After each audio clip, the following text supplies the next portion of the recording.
우리는 계속 시편 23편 내용을 살펴보고 있습니다.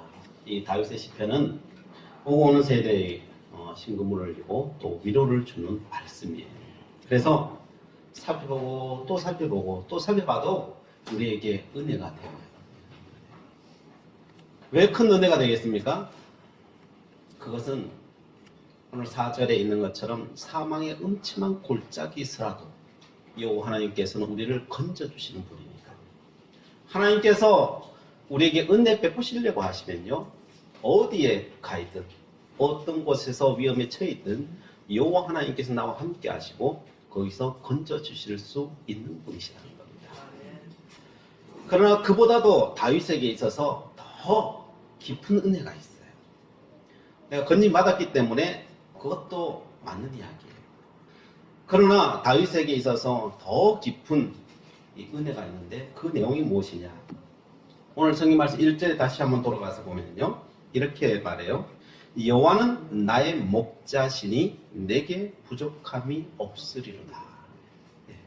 여호와는 나의 목자라는 거예요. 그래서 부족하지 않다는 거예요. 자, 우리는 이 생각하면 여호와는 나의 목자다라고 하면은 우리 그림이 떠오르죠. 주부에 있는 그림처럼 잔잔한 물가로, 그죠? 푸른 초장으로 늘 인도하시는 그 목자의 모습을 우리는 떠올리게 됩니다. 굉장히 우리는 마음이 평안해요. 목자 그러면 평안하죠. 그러나 이 당시에 있었던 사람들에게 목자라고 하면은요, 떠오르는 게 그런 생각이 안 떠올라요. 왜냐하면은 시대상이 달라요. 우리가 지금 목자라고 하면 떠오르는 생각이 있는 것 있지만은 그 시대 사람들의 목자라고 하는 말은 그렇게 고상하고 우리의 마음을 잔잔케 만들고 이런 단어가 아니에요. 하나님의 이름에 목자를 갖다 붙였어요. 그러면은 이게 맞는 이야기냐, 그 당시 상황에서 맞는 이야기냐 하면요, 결코 맞지 않는 이야기예요. 우리 조선 시대에 어떤 하나의 직업을 이야기할 때 가장 안 좋은 직업을 이야기하려면 무슨 직업을 이야기할 수 있을까요? 안 좋은 직업. 예. 뭐 돼지나 뭐 소나 이런 거 백정이라고 그러죠. 백정. 만약 사람을 목을 치는 사람, 있는 사람을 뭐라고 해요? 예, 망나니 뭐 이렇게 표현하죠.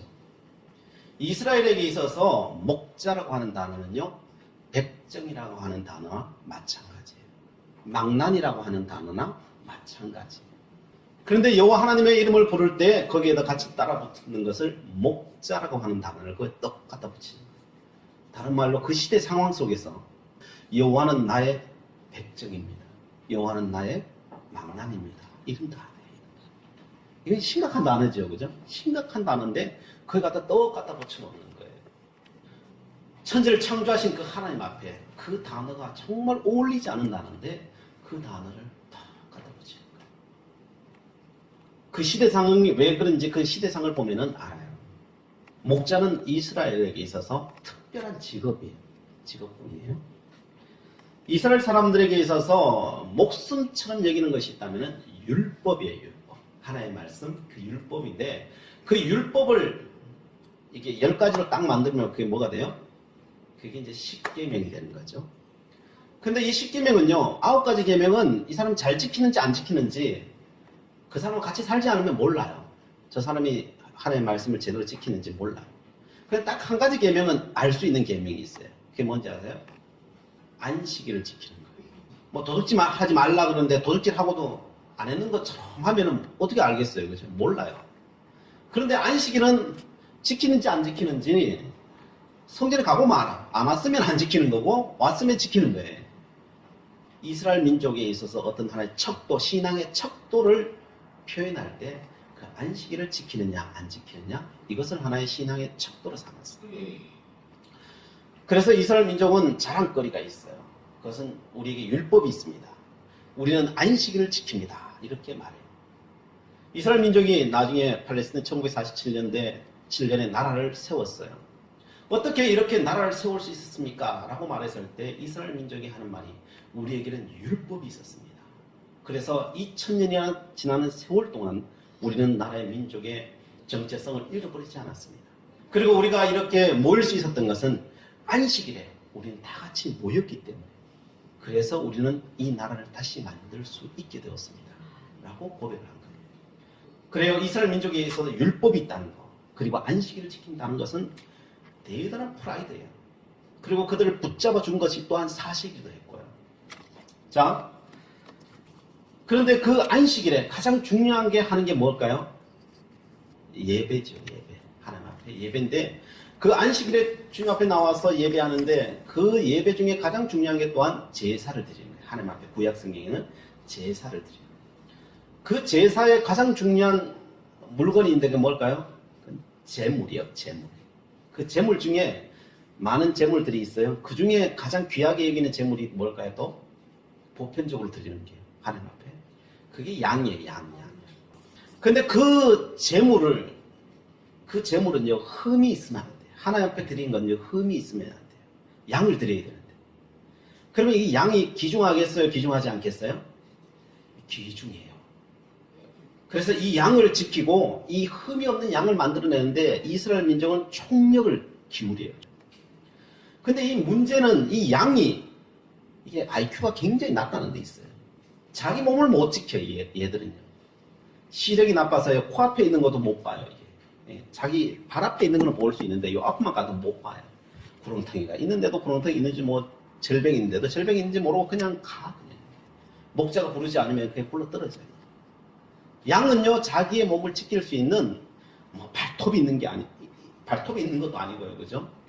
그렇다고 해서 뭐 물어뜯는 이빨이 있는 것도 아니고요. 자기를 보호할 수 있는 게 없어. 그냥 맹수가 오면요 그냥 나 잡아 잡수세요. 그냥 잡아 잡수세요. 이게 나야 나. 이게 할 수 있는 게 아니에요. 도리어 맹수들이 오면 어떻게 하냐면요 다 죽어요, 다 죽어. 사실은 맹수가 오면 한 마리만 잡아가면 되거든요. 사실 잡아가면 끝이에요. 그게 자기 배부르면 끝이야 맹수는요. 근데 맹수가 오면요 많은 양들이 죽어버려요. 왜냐?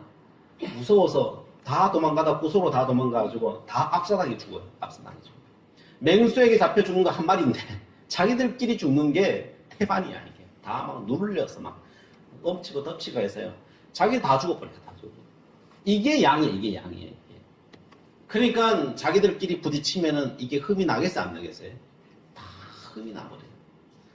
조그만 개가 와서 멍 짖어버려도요 그냥 막 혼비백산 하거든요. 이게 양이에요.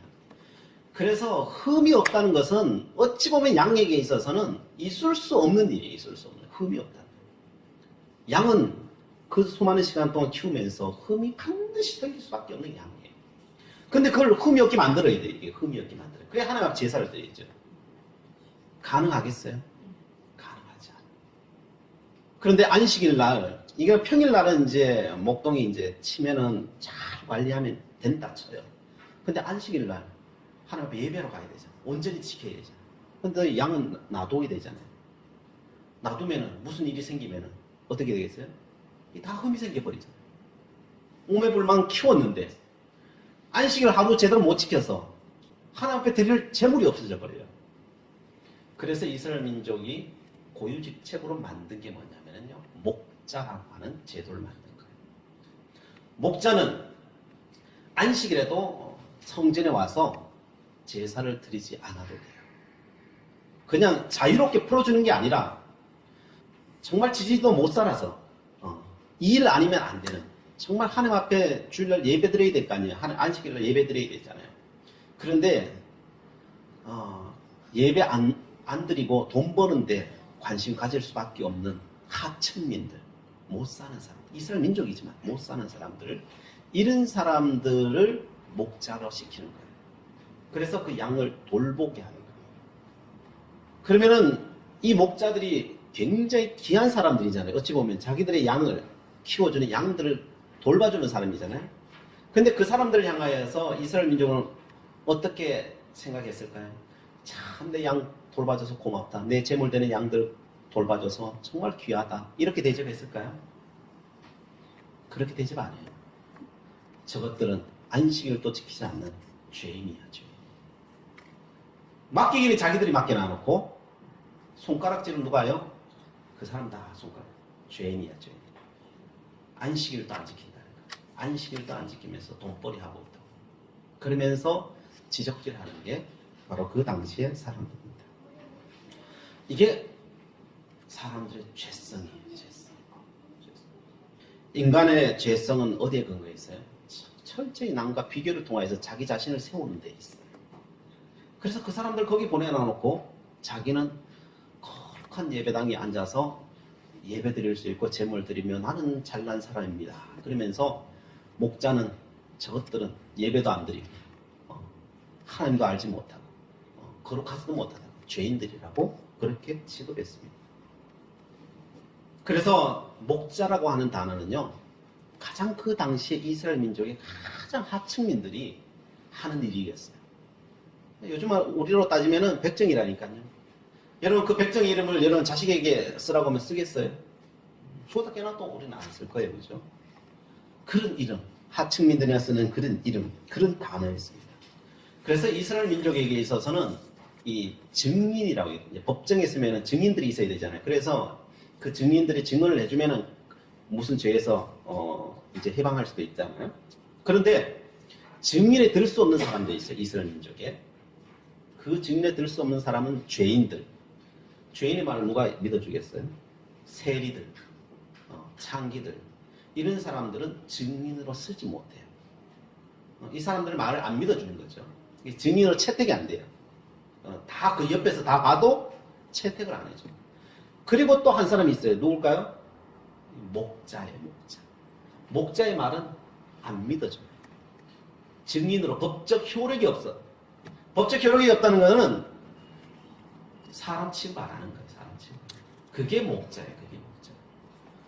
그런데 다윗은 인생 말년에, 그냥 초반에 한 것도 아니고, 인생 말년에, 죽기 전에 이 시편을 쓰면서 여호와의 이름을 뭘로 할까? 여호와의 이름을 뭘로 할까?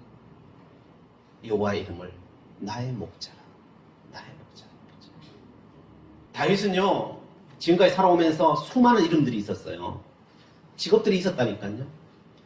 적어도 다윗 정도 되면은요, 왕이었잖아요. 여호와는 나의 왕이시여. 이렇게 이름을 붙일 수 있거든요. 그런데 여호와 이름을 찬양하면서 여호와는 나의 왕이요라고 하잖아요. 나의 목자예요. 그런 장군이기도 했어요. 여호와는 나의 장군이요. 그는 귀족이었어요. 귀족. 왕가의 귀족이 되었잖아요. 왕의 사위가 되었어요. 나의 귀족 되시는 여호와 하나님이요. 이렇게 하잖아요. 그는 찬양을 얼마나 잘했어요. 찬양대장이었어요. 그러면서 나의 찬양대장이시여. 이렇게 말하잖아요. 악기를 얼마나 잘 다뤄요. 여호와는 나의 구원이시여. 이렇게 말하잖아요. 다윗은 자기가 가장 비천했을 때, 사람들이 자기 사람 취급 안 해줬을 때, 바로 그때 여호와 이름을 부르고 있어요. 왜요? 여호와 하나님은 거기서 나를 건지셨다는 거예요. 거기서 나를 건지셨다. 그리고 사람들에게 노래를 짓게 만들고요. 그것을 온 백성들에게 부르게 하는 거예요. 가장 비천한 이름, 그 목자의 이름을 부르게 하는 거예요. 왜 그렇게 했겠습니까? 그는 인생을 살면서 경험한 거예요. 뭘 경험했을까요? 내가 이것을 잊어버리면은 타락하더라는 거예요. 내가 왕이네 라고 어슬렁거렸을 때 어떻게 해요? 타락해버리더라는 거예요. 어슬렁 그러면서요, 자기 가장 충직한 자기 장수를 자기 손으로 죽여버려요. 그게 인간이더라. 그게 인간. 이걸 잊어버리면요, 사람은 교만하게 되더라는 거예요. 다윗은 경험한 거예요. 이것을 잊어버리면요, 그의 인생이 실패하는 인생이 되더라는 거예요. 하나님이 치시더라는 거예요. 그걸 경험한 거예요. 돌아오는 길이 뭐냐? 자기가 결국 하나님 앞에 돌아오고 하나님의 복을 받고 은혜를 받는 그 자리가 어디냐? 여호와는 나의 목자라고 고백했을 때, 바로 그 자리에 섰을 때 여호와 하나님께서 다시 자기를 세워주시더라고요. 자기를 세워주시는 것을 그런 경험한 거예요. 인생 말년에 그걸 경험한 거예요. 아, 이거밖에 없구나. 이거밖에 없구나. 우리는 어디서 구원받았어요? 어디서요? 우리는 죄인된 몸에서 구원받았잖아요. 우리는 다, 여기 있는 모든 사람들은요, 다 지옥 백성 될 수밖에 없는 그런 사람들이에요. 우리는 백정보다 더 못해요. 왜? 지옥에 들어가야 될 사람이에요. 우리는. 주님은 그런 우리를 위해서 십자가에 달리시면서 그 이름의 권세로 우리를 다 구원해 주셨습니다. 그래서 우리가 이만큼 사는 거예요. 우리가 이만큼 사는 거예요. 이만큼 은혜 입었고요. 하나님께 이만큼 축복받은 거예요. 이만큼 축복받은. 근데 축복받고 나니까 어떻습니까? 잊어버려요. 잊어버려요. 우리가 얼마나 죄인 되었다는 것을 다 잊어버려요.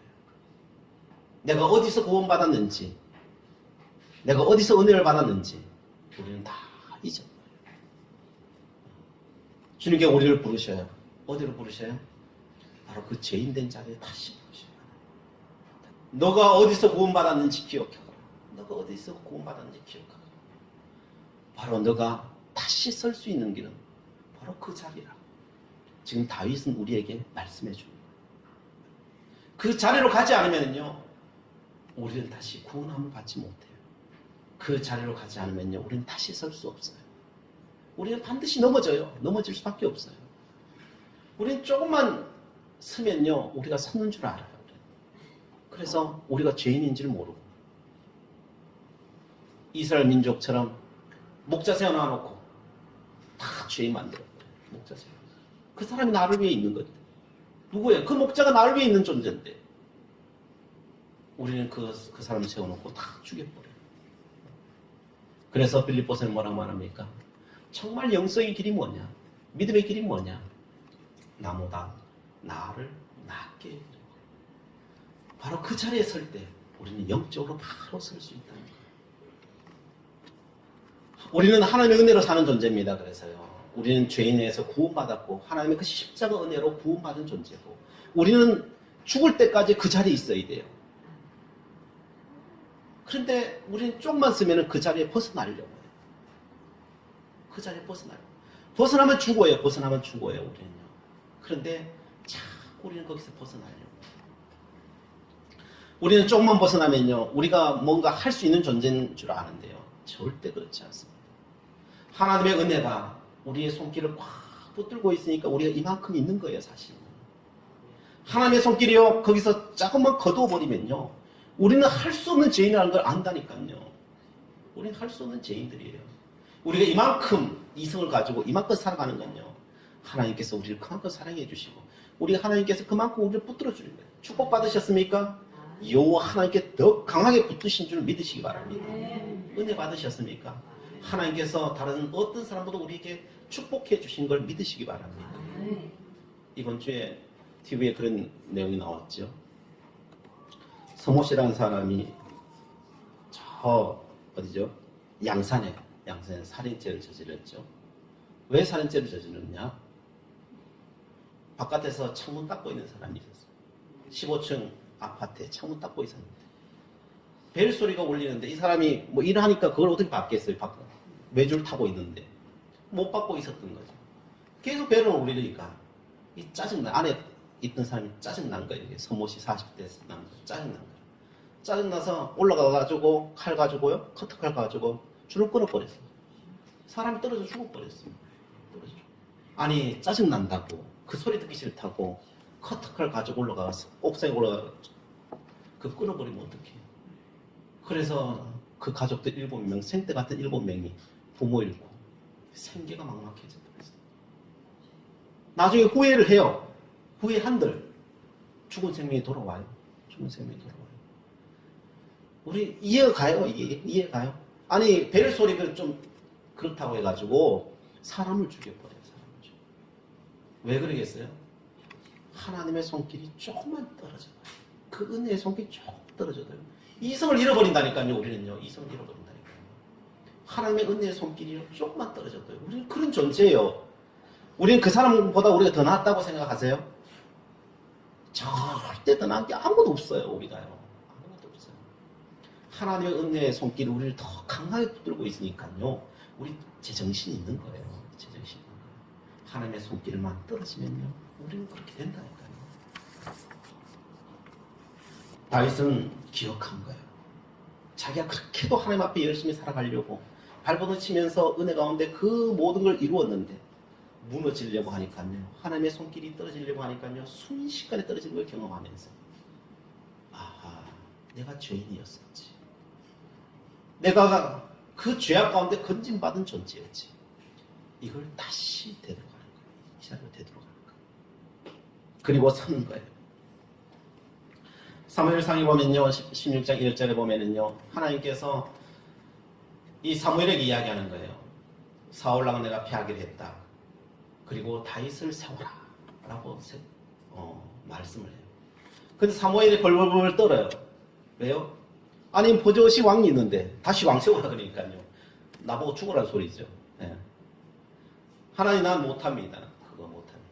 왜? 내가 가지고 다윗에게 기름 부어 줘버리면 사울이 날 가만두겠습니까? 가만두겠습니까? 그래서 못한다는 거죠. 그러니까 하나님께서 이야기해 주는 거죠. 그래, 너가 두려운 거 안다. 그러나 너는 가야 된다. 그러나 내가 방법 하나 알려줄게. 너는 가되 왕에게 이야기하거든. 하기로 너가 그 이새의 집에 가서 화목제물로 드리고 안식일날 화목제물 하나님 앞에 예배하기 위해서 간다라고 해라. 그리고 정말 가서 예배하면 되지. 그래. 예, 알겠습니다. 그렇게 하겠습니다. 그렇게 해서 예배 들어간 거야. 안식일날 예배 들어간 거야. 거기 가서 이제 예배 드리면서 아들들 다 불러와라 하니까 이세의 자식들 7명이 다 왔는데 사람들 한 명 한 명 바라보고 지나가는데 마음에 감동이 안 오는 거예요. 하나님께서 분명히 이 자식 중에 왕감이 있다고 했는데 아무리 봐도 왕감이 없네. 이 자식이 다냐? 이 자식이 다냐? 했더니 이세가 뭐라고 합니까? 자식 막내 한 명 있는데 그 막내가 지금 뭐하러 갔다는 거예요? 양치로 갔다는 거죠. 이 사무엘이 당장 데리고 와라. 그 사무엘. 내가 이 다윗을 데리고 오지 않으면 음식을 먹지 않겠다. 이 화목제물을 드렸거든요. 화목제물. 화목제물이라고 하는 것은요. 하나님 앞에 어떤 부분들을 하나님 드리고요. 그리고 마지막에는요. 이 제물은 온 가족들과 다 같이 먹어야 돼요. 그래야 끝이 나요. 그런데 화목제물을 드리다가 이것을 먹지 않고 하루가 지나버리잖아요. 그러면 이 제사는 무효예요. 무효고 도리어 하나님의 제사를 거룩하게 드리지 못했으니까요. 저주를 받아요. 그런데 다윗 안 왔다고. 한마디로 목동 안 왔다고. 그 제사 음식을 안 먹겠다는 거예요. 안 먹으면 화목제물은요. 제물로서의 가치가 없어요. 제사로서의 가치가 없어요. 안식일날 하나님 앞에 예배 드리는데 그 예배가 무효예요. 무효. 지금 이새는 어때요? 이새는요. 지금 천하의 사무엘이 온 거예요. 사무엘이. 제사장이 온 거예요. 그것도 자기 집에 온 거죠. 얼마나 영광스러웠겠어요. 영광스럽겠어요. 그래서 할렐루야 했겠죠. 정말. 그랬는데 이게 다 파토가 나는 거예요. 다 파토가 나는 거예요. 그러면서 다윗 오지 않으면 나는 안 먹는다는 거예요. 그는 지금 당장 데리고 오라는 거예요. 근데 사람 보내는 거예요. 사람 보내러 갔는데 이게 얼마 걸릴지 몰라요. 왜요? 목동은요, 집 옆에서 키우질 못해요. 왜냐하면은 양들은 다 먹어치워버려요. 뿌리까지 먹어치워요. 그래서 식물이 있는 곳, 사람들이 재배하는 곳 옆에는 절대로 가지 못해요. 왜냐하면 다 먹어치워버리면 다 물어줘야 되잖아요. 그러니까 안 되는 거예요. 그래서 어디로 가요? 광야로 가는 거예요. 광야는 농사를 지을 수 없는데 광야로 가려고 하니까요. 멀리 집이 있는 곳은 광야가 아니잖아요. 그렇다 보면요. 집을 멀리 떠나갈 수밖에 없어요. 광야 가면 풀이 많나요? 풀이 별로 없잖아요.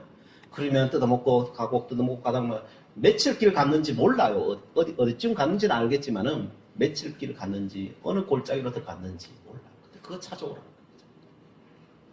지금 형제들은요. 목동이 아니었죠. 왜? 사무엘이 왔을 때 형제들 불러오라 그러니까요. 다 왔잖아요. 목동은요. 금방 올 수가 없어요. 그게. 그렇게 모일 수가 없어요. 목동. 다 왔다는 것은요. 7 형제들은 목동이 아니었죠.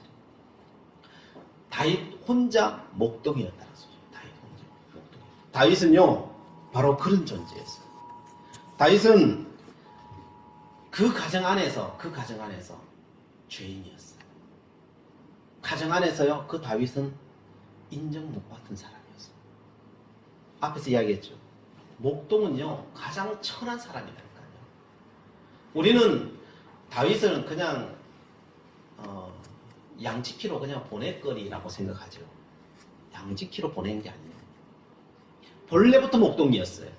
형제들은 목동이 아니었어요. 어찌 보면 다윗은 가장 비천한 자였어요. 비천한 자. 어찌 보면은 그는 부모에게서부터도 버림받은 자. 그래도 희생당해야 되는데 막내가 그 희생을 하고 있는 거예요. 그 가정을 위해서 희생하고 있는 자가 목동이었어요. 그래서 시편 27편 10절에 그는 이렇게 말해요. 내 부모는 나를 버렸으나 여호와는 나를 영접하시리이다. 다윗은요, 내 부모는 나를 버렸다는 거예요. 버릴 때는 사실 얼마나 그 충격이었겠어요.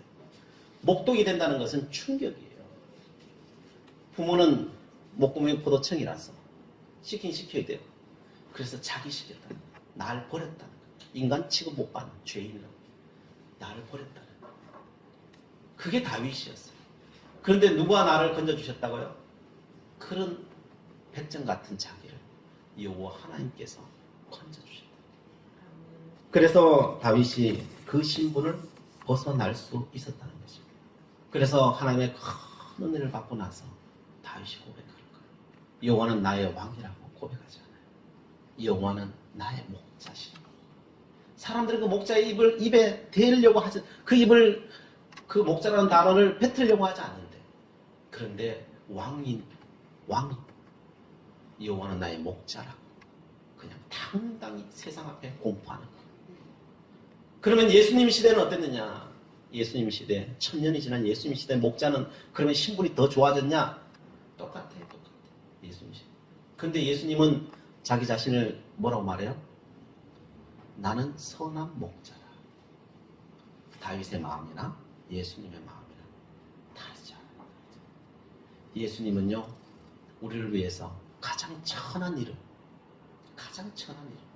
그 이름, 목자라는 이름을 써요. 나는 목자다. 나는 그런 사람들과 함께 한다는 거예요. 그런 사람들과 함께 동행하는 거예요. 그런 사람들을 존귀 여기는 거예요. 바로 거기에 하나님께서는 놀라운 능력과 은혜와 모든 것을 다 쏟아부으십니다.